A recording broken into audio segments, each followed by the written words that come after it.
ఒక లంచగొండి గ్రామాధికారి ఎవరు ఎక్కువ డబ్బు లంచం ఇస్తే వాళ్లకు అనుకూలంగా తీర్పు చెప్పేవాడు.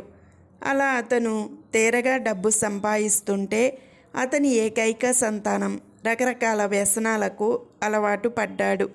ఒకరోజు గ్రామాధికారి నిద్రిస్తుండగా అతని కొడుకు తండ్రి చొక్కా జేబులో డబ్బు దొంగిలిస్తూ పట్టుపడ్డాడు. గ్రామాధికారి అయిన తనింట్లో తన జేబులో నుంచే డబ్బు తన కొడుకే దొంగిలిస్తుండడం ఆయనకు ఆశ్చర్యం కలిగించింది.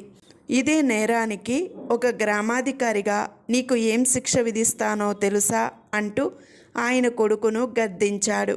ఏ నేరాలు తప్పించుకోవడానికి నీలాంటి గ్రామాధికారికి ఎంతెంత లంచం ముట్ట చెప్పాలో నాకు తెలుసు అంటూ తండ్రి చేతిలో 2 రూపాయలు పెట్టి ఆ కుర్రవాడు అక్కడి నుండి వెళ్ళిపోయాడు.